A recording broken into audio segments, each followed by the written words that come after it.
All right, welcome back to another episode of The Realtor Coach. This is our weekly webinar. Sorry for the delay today. We're getting started a bit late, bit behind schedule, but that's okay. We're starting nonetheless. So today we're talking about the actual numbers. The conversion rates are sort of a telltale sign whether your marketing is working for you or not. I think for most realtors, this goes overlooked. They tend either to overlook it, or when they're looking at it, they don't know what to look for or what the numbers are actually telling them. So today we're going to be talking about how to look at the numbers, what they mean, and how to use that to tweak your business for, of course, higher sales. Now, that being said, this is probably going to be one of our shortest sessions of the entire year because there's only so much you can talk about when it comes to the numbers. The numbers tell you everything. I've always loved mathematics just because there's always a definite answer and the numbers do never lie. So that's the beauty about conversion and marketing. But when it comes to whether using Google Analytics or it's Facebook or using an online strategy or offline strategy, before we get into it, I really have to reiterate the fact how difficult it is for most realtors. Surprisingly, I don't know why it's so difficult for most realtors to be successful in this business. It's so easy nowadays to be successful. You can literally go out and buy the business if you know what to look for and how to actually do it. Now, a lot of agents start out with no budget, no money, so we have strategies for them, free strategies. But when you get into, your first sale, your second sale, then you'll have this budget where you can really exponentially grow your business. Unfortunately, most realtors, they fail an awful lot in this business. 75% of all realtors will be out of the business in the next 5 years. And then there's going to be a new crop of people who replace them as well. And they're also going to be out of the business in the next 5 years. It's an awful statistic. And I'm pretty sure if you had the ability to speak to an executive at the Canadian Real Estate Association or the National Association of Realtors in the US, I'm sure they would be very disappointed in these numbers. It's not a good sign of attrition that high in any business. It doesn't matter if you're selling real estate, insurance, car sales, it doesn't matter. Real estate's got one of the highest levels of attrition. The problem with it is, I think, is it's not, most realtors are not well guided into actually how to run a business properly. You're started out with sort of a license. The barrier of entry is much lower than most businesses. Anybody can sort of do it, and there's really difficult time getting really good coaching in the business. There's literally probably like maybe half a dozen coaches out there, and if they're not in your area or you can't afford to go and see them, then you're sort of out of luck. And that's the difficult part about real estate. So the problem with that is if you're doing the exact same thing as everybody else, right? So the biggest problem of most people is they have this law of conformity, right? You're going to do what everybody else is doing. And that started from a young age and goes all the way up through your high school, your university, your jobs. Now you're into real estate sales, and you sort of just get started out the way I was started out, the way I was coached and told at the time was just do what everybody else is doing. Everybody else in the office is cold calling, so you should go and cold call. That's what works. Well, that's probably the biggest reason why there's so much failure in the business. Most people are copying what the other realtors are doing, and those other realtors really don't know the first thing about real estate sales or running a successful business in general. So if you're copying what everybody else is doing, then you have a 75% chance of failing because, just like the statistics say, 75% of all realtors will be out of the business in the next 5 years. That's not because they're making so much money. They're not leaving the business because they're so wealthy after 5 years. What's happening is they just quit. And unfortunately, other realtors coming behind them are saying, "Oh, that guy's out of the business, but he was, he had billboards, he had garbage cans, and he had direct mail, and he had his name on the side of his car and everything you can imagine under the sun." And everybody else copies what that person's doing because they think, oh, they must be successful. When in reality, they're really not. So the numbers never lie. You always want to look at statistical information. If you're going to follow somebody, if you're going to conform, then what you want to do is you want to conform after somebody who is doing specifically what you want to be doing. My story that I tell most people is when I was in the business, I replicated my business after the number one agent in the office that I was at. The problem was that agent overall was a very successful agent. But if you take me and that person out of the equation and you actually looked at businesses and offices and agents outside of where we were, we were just a drop in the bucket. So the problem was my business was literally copy of that person, which I was very happy for. But if I really wanted to be like a multi-million-dollar commissioned earner, I had to copy a multi-mission commission earner. And when you look at these guys, they are not doing anything like the average realtor is doing. They're not doing image marketing. They're not doing brand advertising. The reason why they're getting so many leads is because they really understand the numbers. So I don't mean to harp on this, and I really want to get to the meat of why we're talking about the numbers and what to look for in the numbers, but it's important to understand what we're talking about. So advertising without tracking is absolutely useless. So if you are in the business without tracking your numbers, then you're not in the business. You're pretending to be in a business. And if you look at any big business outside of real estate, let's say like Coca-Cola, let's look at the Great Gulf Homes. So it's a good example. So in here, Toronto, Great Gulf Homes is one of the largest developers in the city when it comes to high-rise development. I'm just staring at my window looking at one of their big buildings here. And the challenge with them is not necessarily how to be profitable, but it's like how to generate more and more business, and they put it in the pipeline. And how they do that is they have to look at what is the acquisition cost of a new purchase, or a purchaser or a seller or whoever they're working with. They know down to a penny what that person costs them. Okay. So if you want to increase the amount of people you have on your funnel, then you have to increase the budget. But you can't do that unless you know the numbers. So if you're not tracking that information, then how would you ever know how to increase your business or where to increase your business? Maybe your offline strategies are working better than your online strategies. It just does, you won't know unless you're actually tracking the information. So advertising that we don't want you doing. Again, I'm going to harp on this sort of like every single time I see anybody. If we're on a webinar, if we're on a phone call, whatever we're doing, okay, if we're doing a workshop or a preview workshop, I'm always going to tell you this is the worst way to start a business, especially in real estate, whether you're new or experienced in the business. We don't want you prospecting, so just farming an area, just blasting things out. We call it fishing, okay? Farming, if you look at a farmer, they actually plant seeds and they actually know the yield of that plot that they're putting in. If they're putting in corn seeds, they know they're going to get 80% yield from whatever they plant. They know those numbers down to a T. That's farming. Most realtors fish. They put some kind of bait on a hook and they throw it into the water. They don't even know what's beneath the surface. That's fishing, and that's what most realtors do. The other day, I was literally coming out of work, and I park in a large parking lot. It's like 7-story tall parking lot. So there must be hundreds, if not thousands, of cars in there. And every single car, including my own, had these real estate marketing ads in, but the marketing was all about the agent, right? I'm number one. Call me today for the best service in the country. Blah blah blah. All this other BS, right? So they were putting it on cars in a random place downtown Toronto and expecting to get what out of it. I can guarantee you they got 0 phone calls, 0 return on their investment, because that's an awful way to do it. That's phishing, right? They don't know who's driving those cars, what they're looking for, if they're looking for real estate, if they're not interested, are they landlords, are they tenants, are they owners, are they investors? They have no idea what these people are. So that's what we call phishing marketing. And that's what most realtors do, unfortunately. They don't know what kind of bait to put on the hook. They don't know where to fish in salt water or fresh water. They don't know if they use a long bow, a short bow. There's a lot of different factors when it comes to it. But most agents just throw things out and hopefully they get something in their net or on their hook and then they pull it back in. So farming, really what you want to come down to is the numbers down to a point where you can say, I'm going to get an 80% return on this seed that I'm going to plant or this lead I'm going to put out there. And that's really what we're talking about. We also don't want you necessarily focusing on expires or FSBOs. There are very good strategies of that, but we don't want that to be your main focus when you're starting out. Self-promotion, image advertising, again, it's not about you when it comes to growing a real estate business. A lot of people, including myself, you have to check your ego at the door when you comes to advertising like this. The problem is I was taught very early on, it is all about me. It's all about my status, my number one, where I'm ranking against competitors and all that stuff. And the reality of it is it's all just a bunch of BS. If you're out there looking to buy a car, you're not going to go to Google and say, who's the number one car salesman in the world, because that's the person I want to work with.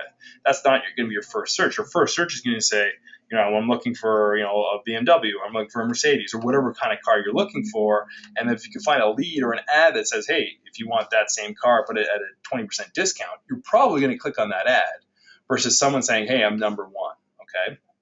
So we don't want you doing that. We don't necessarily want you doing flyers if you're not tracking the information. We certainly don't want you doing cold doors, door knocking, cold calls. Business by referral is okay. The problem with business by referral, it's not predictable and not repeatable and very hard to track as well. Okay. I get calls all the time like, oh yeah, you helped my brother like 3 years ago. I'm like, oh yeah. And then I don't know how they came about it. It was something I sent to that guy. Like I appreciate the fact that it all came back and it was a referral, but I would not have been able to predict that 3 years down the road, some guy would have told his brother that he needs a condo downtown Toronto who didn't even live in the city. So for me, we're looking for things to coach you guys on that's repeatable, it's predictable, and it's trackable. Trackable is so important because, again, you can't track referrals. It's, if you have a really good system in place, maybe, but it hits such an outside chance and it's not repeatable, it's not predictable. So from there, we don't necessarily want you to focus on that from the get-go. Okay, we will build that into your business as you get bigger, but it's not sort of the main driver of a business when you're first starting out. Also, open houses, you're just wasting your time sitting. Why would you waste your weekend, especially a beautiful summer day like we're having today? Why would you go and sit in someone's house where there's no guarantee that anybody's going to come to your open house? Maybe if you're sitting in a hot housing market and things are flying off the shelves, the likelihood that you're even going to capture somebody to buy that specific house is pretty low. Again, it's not predictable. You don't know who's going to show up if they're ready to buy now in a month, 3 months. It's hard to do all that. So again, there's just no point. And it just goes on and on and on and on. So whatever you see the general marketplace is doing, yes, there's a lot of successful realtors out there doing this, but they're doing it in a way where they're working all the time. They're spending everything that they're earning coming in. Yeah, they're making a lot of volume, but there's no actual money in the bank. It's really the only number that I care about when it comes to the realtors that we coach. If all I did was coach you all these other things that we're talking about on the screen right now, and you started making money, but at the end of the day, you had nothing to show for it, but you had all these awards, like who cares really at the end of the day? What I'm trying to build is building long-term sustainable wealth. How you do that is having a high net profit from every commission that you make. And the way you do that is through direct marketing and response marketing. So what we want you doing is what we call inbound marketing or direct response marketing. So we want you putting out ads that are going to challenge the viewer to directly respond to that ad for a specific reason. So like we talk about like distress sales quite a bit, home evaluations, the nosy neighbor campaign is pretty interesting, it's pretty cool. Like what is your neighbor selling for? That's a question that a lot of people want to know. So if you're in a subdivision or in a condominium and it says, do you know what your neighbor or unit 501 is selling for? That's a direct response. It's like, do you want to know that? If someone clicks on that, then yeah, they want to know what that information is. You can track what they're looking for. It's very specific targeted marketing. And we also want you doing marketing that runs on its own without your input. If you go back to the previous screen, we have like open houses. That won't run unless you're present there. Referral, business by referral, yes, it's good, but it generally doesn't run without your input, some kind of involvement. Yeah, you can send a team member, but really at the end of the day, you still have to be the referral point. Door knocking, cold calling, you have to be there. You have to physically be there to create that act. We're trying to leverage your time with the best possible return on your income and your investment. So the way we do that is you have to have an ad that's running essentially by its own, or on, whether it's online or offline, and a strategy where it's not your input, but it's still creating a response from the person looking at that viewer. We want you running ads that create unique selling propositions that generate a lead. That's basically what direct response is, okay? You're creating an ad or something specific to say, yes, I want to know what this is all about. So you're going to directly call that person or contact that agent. For example, if you use an ad like, your home sold in under 10 days, guaranteed, or I'll give you $10,000 cash. Okay, that is a unique selling proposition. It's going to generate a lead that has a direct response to the question. Is this something that you want? Do you want your house sold in less than 10 days for asking price or more? Or I'll give you $10,000 cash. There's a lot of really cool things in there. There's risk reversal, it's direct response, it's intriguing, it's provoking. Now, if I said, hey, I'm the number one guy in your marketplace, call me today, I'll give you some cash. Like, it's not really the same. It doesn't really quite work out that way. Will your name be out there? Yeah, probably. Will people respond? Maybe. But it's not really a good sort of high conversion rate ad. So we're going to talk about the conversions here in a second. So before we get into the numbers, a lot of agents are shocked for me to say, if it's going to cost you $1,600 to get a sale, you should go out and spend $1,600 to get that sale. And a lot of people say, oh, well, I don't want to spend the money. Well, if you think about return on investment, okay, if you want to change your paradigm, your mindset here for a second, you'll understand that if you're exchanging dimes for dollars, you're going to want to run out and find as many dimes as you possibly can find so you get as many dollars as you can back in your pocket. So if you took outside of commission for a second, if you had an investment, if a stockbroker said, realtor, whatever your name is, Mr. Realtor, I want to give you, you give me $100 for every commission check you earn, and in exchange, I'll give you $1,000 for every $100 you give me. There'd be a lineup at the guy's door saying, yeah, that's what I want. Okay. Yet when it comes to real estate business and real estate sales, for whatever reason, it doesn't translate well with realtors. And I don't know why. I'm sure it's because it's paradigms and your mindset and sort of how you've been sort of either raised or just throughout the business, your experiences. It doesn't translate well. So if you understand that your average commission is $15,000 or $16,000 in the city of Toronto, and you're spending $1,500 to $1,600 to get that sale predictably, then why would you not do that? If that's a 10x return on your investment, it's an incredible way to look at it. Yet most people don't look at it like that. So we talk about exchanging nickels and dimes for dollars, and that's really how you build a big business, both offline and online. But the only way you can track that is by simply tracking your numbers. So when you start out in real estate, even experience, like I'm fairly experienced in the business now, and like with marketing, we've done it for years now. We've tracked the numbers for a long period of time. The 10-10-10 rule seems to always sort of be around. Like we have some outliers where they're at 25, 33%. We'll talk about that later in the conversation today. But for the most part, that's sort of like 8 to 12% is really sort of the maximum area, the average area, weighted average, if you want to call it that, for most people across the board. Doesn't matter what city you're in, doesn't matter what sort of vehicle you're using, whether it's offline or online strategy. So this 10% rule is a good rule of thumb. We use the 10-10-10 rule because there's different layers of what you're looking for. Okay, there's going to be clicks from your ad to your actual landing page or website. From your landing page or website, that information you collect is also going to be translated to about approximately 10%. And then from there, you're going to talk to live people to hopefully convert them to a sale, and that is also around that 10% rule. So if we use this rule of thumb, this 10-10-10 rule, then for example, if your ad that you put out there using our sort of expertise on how to put an ad out there generates 1,000 clicks, then you should expect 100 people who see the ad to actually want to give you their information. Okay, that's what we call the direct response. So on the ad it says, are you interested in X, right? Are you interested in whatever I've got to offer? So you're expecting about 10% of those people who see the ad to actually give you their information. Now, of those people that you receive their information, you should then further get another 10% of saying, yes, there's actually 10 people you've spoke with either on the phone or better off in person. From there, again, you'll be further down the line at 10%. Then you'll probably most likely convert at least 1 out of 10 people you speak to in person into an actual sale that you can take to the bank with an actual check and say, yes, this is commission from those 1,000 clicks or from those 1,000 people who saw my ad. Now, those numbers don't seem great, and there's a lot of cool ways you can increase those conversions at a higher rate. And we're going to talk about those later on as well. But what most people fail to do is they don't start with the actual traction of what the conversions is. If you don't know these numbers, then it's hard to really predict what you can do in the year. So for example, if it took you an entire year to get 1,000 clicks to your ad, which it never would, but let's say it does for now, and you went through this 10-10-10 rule, and by the end of the year, you made 1 sale. And then you're saying, oh, that's not a great year, but next year I want to make 10 sales. Well, all you need to know is, how do I get 10,000 clicks to my ad? What are the strategies behind that? And that's obviously a different topic for a different day. But if you know that these are your numbers, then you know if to go from 1 sale to 10 sales, then you just need to go to 10,000 clicks. It's that simple. If you want to go from 1 sale to 100 sales, then you need to go from 1,000 clicks to 100,000 clicks, and or whatever it is, 10,000 clicks. And then from there, you just need to understand how you build it into the system. It's really, really that simple, that straightforward.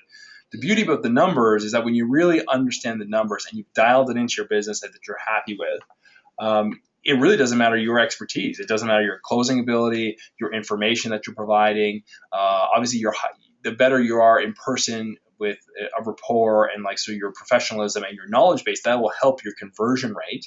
But that being said, even if you didn't want to improve that at all, and all you did was improve the amount of traction of the numbers, then your business would automatically go up instantaneously. It's predictable, it's repeatable. It's so cool. It's so easy to do, but yet no one does it for whatever reason.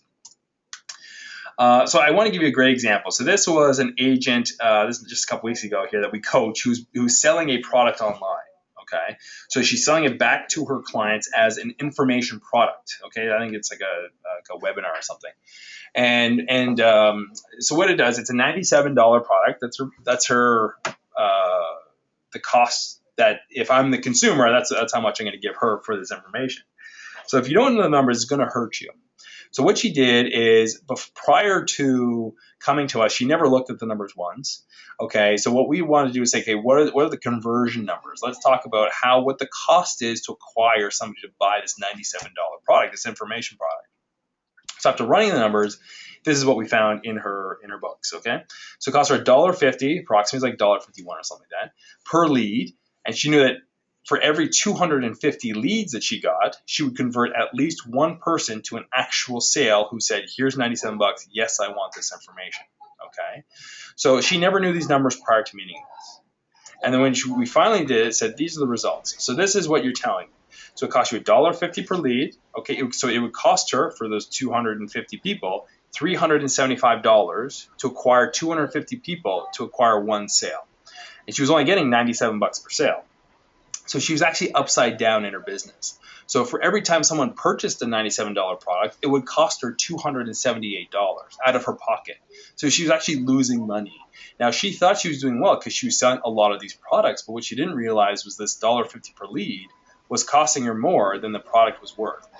So the sort of the summary of that was, one, she could do a lot of different strategies. One, get the cost per lead down. There's a lot of different strategies on doing that.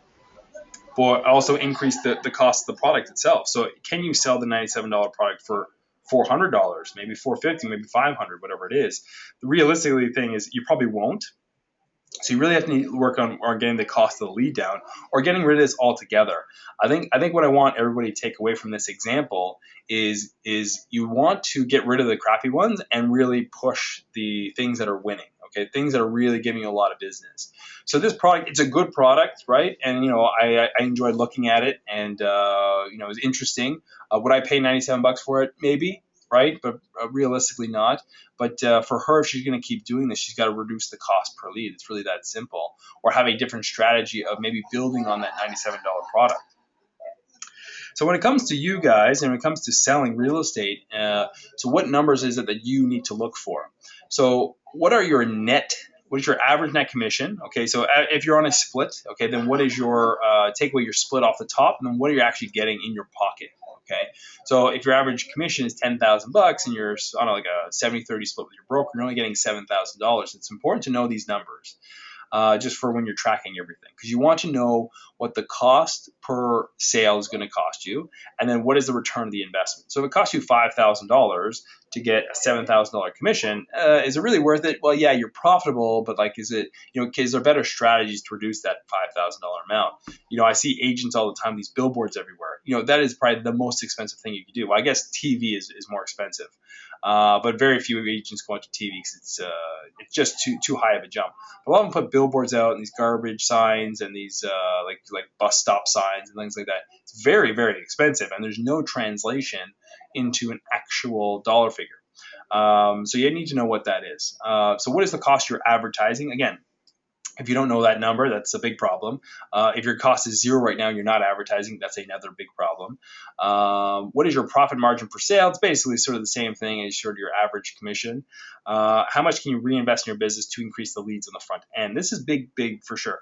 So let's say your average commission is $10,000. That's your net. Let's say your average commission is 15, and you spend $5,000 for brokerage fees, expenses, and whatnot, and then you have $10,000 left over. And then from that 10, you have to live off it, right? So you have living expenses, and you have rent to pay or mortgage to pay, and you got bills to pay, you got a car to pay for, and you got a partner who wants to go on trips, and etc. So part of that money goes to yourself, right? It goes to living. Part of it goes to the government for taxes. But so you need to understand what part of your baseline number, what is remaining of that $10,000 that you can actually put back into your business. Now, it's okay if you have to start small, even if it's $50, $100, whatever it is. You need to take a number and actually start to reinvest it, but reinvest it into very specific targeted ads. So we've been doing a lot of training of what to put out there and how to put it out there, what systems, both offline, online. But if you're not actually paying for the money to go out there, then it's very difficult to track anything, especially getting return on the investment. But the last question here is the most important one, which is probably why I left it for the last. I just want everyone to really focus in on this one. You need to understand the number. If this is the only number you track, this is the only number you really need. Is how many leads do you need to generate to create a sale, period. Okay. So if you knew, going back to that previous example, that for every 1,000 clicks you get on your ad, it translates into one actual sale, then that's all you need to know. Okay, because if you want to increase that one sale to 10 or 12 or 100, whatever it is, then the math is very simple. You just go back to the front of the equation and say, okay, how do I go from 1,000 to 100,000 clicks or whatever it is? It's really that simple. So if you do not know that, then you need to spend some time on this. And how do you spend time on it? Well, so this is, we use both Google AdWords and Facebook. We also use Craigslist and Kijiji. Craigslist and Kijiji are not as well tracked, okay? They don't provide great numbers and great information. So if you're going to start somewhere, start with Google and start with Facebook. They give you so much information that it's difficult not to know the numbers if you're using it properly. So what you want to look for are certain things like this. So this is an ad here down at the bottom. This is a Toronto condo ad. And what we do is, this is our average cost per click. So cost is $1.54, which is very high, by the way, but Google is generally higher than Facebook. Facebook, we're probably around like 30 cents or so. And Toronto and condos is a very competitive marketplace. There's, depending on your jurisdiction and what you're looking to sell, that cost is going to come way down. But I'm giving you this example first to start as a comparison. So we ran this ad here. We have room in our cost per click if we so choose. We could probably go up to $2 per click on that, which is very expensive, but it would rank us higher in Google. But in the meantime, it costs us $1.54 to get somebody to click on our ad to go to the actual landing page itself. Okay. So the beauty about this, though, is this ad we tested. I think this is over the course of the last 2 weeks, I think, 2 or 3 weeks. Now, a 33% conversion rate is astronomical. But if you look at the actual conversions, only one person clicked on it. So that's not great. So there was 347 people who saw the ad, of which only 3 clicked on it, of which only 1 converted. So that's actually really not good. So these numbers are actually false numbers. But if you look at the higher numbers here at the top, so this ad, condos downtown Toronto, again, very similar in its ad. The actual ad itself is the same. These are just keywords that are slightly different. So the ad cost is relatively the same, it's $1.61. But if you look at what happened here, we actually have a lower conversion rate, but we have more people clicking through. Just because more people are actually clicking on the ad, it's attracting more people. So there's going to be different segments in your marketplace and of your funnel or of your campaign or whatever you want to call it that you really need to track. So what this tells me is this ad is going to run better than the first ad is going to run better than the second ad. Okay, so the first line is better than the second line. There's no question about that. Okay, even though the conversion rate is lower on the first line than it is on the second line. But what you want to look for is how many numbers are actually going to the page and actually clicking. It's a very important number. And this is why it's very important. So when you look at this is our actual landing page information. So it's not in Google Ads. So depending on your platform that you use, whether you're using a service provider or you use like leadpages.net, something that we use, this will allow you then to track from your ad on Google to your landing page to what you have in your inbox in terms of your phone calls and emails or what you're converting. So if you look at the second line from the top, it says downtown Toronto condo. That's that first line item, okay? So we had 5 conversions over 2 weeks. So this ad at the top is like just a longer period of time. So the 60 actually includes those 5, okay? But you can see here that same number converts at 6.67%. So this is how you read these numbers. So from your ad that you're going to place out there, so let's just say it's an ad on Google, okay? So somebody typed in Toronto condos as a search in Google. On the right-hand side, you're going to have a little ad that pops up that says, for this ad, I believe, is the Toronto condo foreclosures, right? So click here for bank sales and distress sales. Okay, so it's an ad that is very benefit rich to the person, has nothing to do with me. It's direct response. Click here, right? Click here now for this full list or hot list, whatever it is. And so what they do is they see the ad, they click on it. So we have 11% conversion clicking from there to the landing page. When they get to the landing page, that landing page says, for further information on the Toronto condo market, downtown distress sales, click on this button and enter your information. That entered information then converts at 6.67%. So what does all this mean? Okay, so what we're trying to do is distill it down to what the cost per sale is going to cost me, and then from there we'll be able to backtrack it and say, okay, now we just need to increase this $1.61 to a higher number of clicks. So there's ways to do that. We can increase the budget, we can increase number of days, the hours, when it gets sent out. There's a lot of cool strategies, which we're not going to talk about today. I just want people to see the numbers of what you're actually going to be looking for, okay? So here's the 60. Okay, so this 60 counts for how many people clicked from the Google ad to the landing page and then converted again to give me their actual information. So there's a bit of a tunnel or a funnel they go down. So we want to track the numbers. So my ad that I placed out there has 11% conversion to the landing page, meaning they clicked on the ad to go to the actual landing page. From the landing page, 6% of the people give me their information once they see the landing page. Of the 6%, again, this goes back to the 10-10-10 rule, of the 6% of those people, if you have 10% of the people who gave you the information actually convert to an actual sale, then only 0.6% of the people you speak with will actually meet with you in person or convert to an actual sale. Okay, so I know that the numbers kind of seem weird and it's kind of strange, but I'll distill it all down and give you an actual live scenario of how this actually works. So this is how we bring it all together. So if I know what it costs me, $1.61 per click, right? So if we go back to here, so $1.61 per click, okay? So everyone sees that, the circle right in the middle of the screen, $1.61. So it costs me $1.61 per click just to get them to click on the ad, which converts at 6% and converts again at 10%. Then for every 1,000 clicks, it's going to equal 60 leads, which equals 60 live meetings, which would equal 1 sale. Okay, then I know that 1,000 clicks multiplied by $1.61 is going to cost me $1,600, but it's going to bring in 1 actual sale, 1 check in my pocket. Okay, now the average commission where we work, where we live and work, it's about $15,000. So to me, a 10 times return on my investment, I'll take any day, every day. Now, if all I want to do is make 1 sale, then I would spend $1,600, put the work into it, make sure I'm making the phone calls, the emails, the follow-up, and all that stuff, and then converting it to 1 sale, and that's all I want to do for the year, then that's all I need to do. But now that I know that information, if I want to earn a certain amount of commission, or I want to earn a number of sales, let's say I want to go to 100 sales, then I just go through the equation, the formula, and say, okay, instead of 1,000 clicks, I need 100,000 clicks. So the strategy isn't how do I make more sales, it's how do I get more clicks. And then you just have to focus on your budget, on your messaging, on different ads, different structures, whole sorts of different things to increase that. But that being said, this is a very good formula for pretty much anybody looking to increase their sales revenue. But if you don't know these numbers, there's nothing you're ever going to do to change that. So I wanted to let me see, I think I might be out of order here, but anyways, I was going to talk about where, it's further down. Okay, let's talk here. So it's creating higher conversions. So a typical strategy for someone to go to your website or landing page is that they enter their information, and then it goes into your CRM, and then you send a follow-up email, and then maybe a phone call or something like that.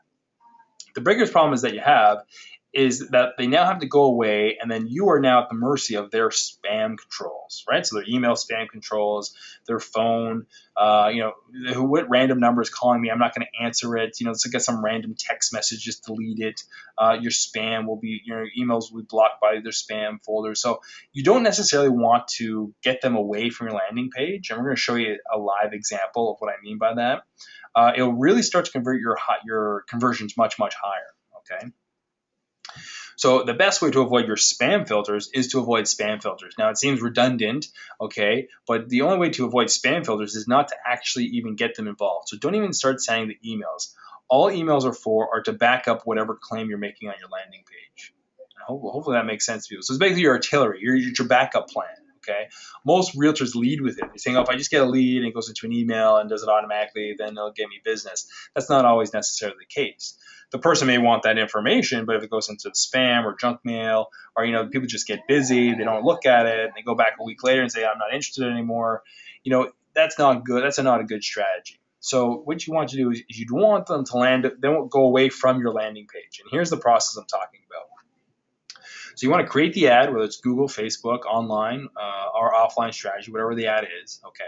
You want to direct them to a landing page. From the landing page, if that conversion of 6%, or whatever it is going to convert, you want to convert and stay on the page, but you want to go away and make it look as though they're getting the information. It's what we call an upsell or a sales page. And you don't want them to necessarily leave that page. So if they go from, yes, I want the information, to getting the information instantaneously on their computer or their phone, then you don't have to worry about spam or phone blocking, or they're not receiving your text messages or went to junk mail. You don't have to care about that because they're getting the information instantaneously.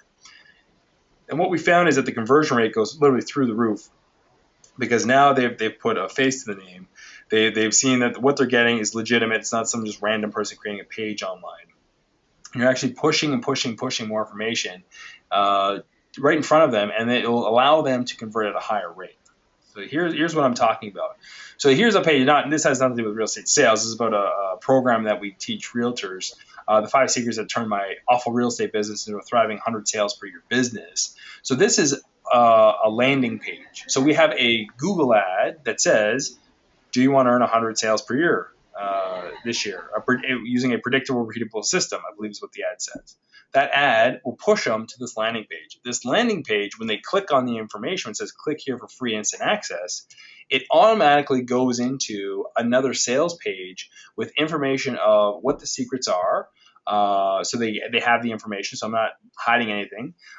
Simultaneously below this is they're also being sent an email with the same video and a report and a process of how to actually do that. Okay, so again, the email, they may or may not get that email, okay, but I know for a fact they're going to get the video.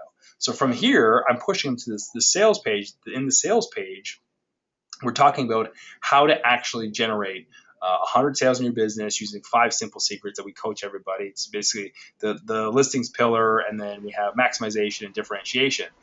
So within listings pillar, there's 3 strategies: home evaluation, FSBOs, expireds, and then so when you add that into maximization and differentiation, those are the 5 secrets. Okay, so well, I explain all that in the video. We actually have like things that pop up and it shows them how to do it, and really cool system strategy. And it's a really coolly designed system. Now, that being said, as they're watching this, down below where it says register for the Realtor Coach webinar, it's another ad that pops up and says, if you want to join the webinar where we actually live train you for $7, you can have that. So we're doing another upsell. So all that does is allows the people to come in. And how does that translate into sales for realtors? Well, let me give you a great example. Let's say you have an ad that on Google and says, for the latest Toronto distress sales, click here. So they click the ad, they go to a landing page. That landing page says, like, give me your information for the distress sale property, save up to $100,000 per property. Okay, that's interesting. That's intriguing. It's direct response. I click on that. They go into this landing page that instantaneously gives you a video of yourself, of the realtor speaking, saying, distress sales, what they're all about, how to go about doing them, how to be the first in line, how to get them quickly, what's the good things, what's the bad things. And you basically give them a training video instantaneously. Oh, and by the way, if you want me to meet with me in person, you can call me or email me at this number. For a free list, just enter your information. If you're going through a foreclosure yourself, then let me know. I'll come and sell it. Like, there's so many really cool things you could do just using that information. But if you don't know the process, okay, you might be messing up a bit. Then this is one cool way on how to increase the conversion rate on the back end. Let me see here. Yeah, so keeping track. So after that, so if you don't know the numbers and you don't know the strategies, then you got to start from scratch. But when you really start out, you need to start tracking everything, whether you're doing offline or online strategies. So if you're going to be a professional realtor, this is what the successful ones do. So they track what's going on their websites, what's going on their landing pages, what's going on Google and Facebook, what's going on with their print material, whether you're doing a magazine, whether you're doing newsletter, whether you're doing direct mail, whether you're doing billboard, lawn sign, whether you have a referral strategy, everything, single thing you do is tracked. There's a lot of reasons why. Obviously, there's the main reasons to how many sales it generates. But the underlying thing is, are you spending money on something that's not generating any business? I unfortunately had the you know terrible way of doing things back in the day where everything was trial and error, mostly error on my part, where I'd be spending money left, right, and center on these things that people were recommending. Oh, you got to put your ad in this magazine. You got to put in that magazine. You got to do this billboard, that billboard. And I was doing absolutely everything that people were telling these so-called quote unquote gurus and coaches at the time.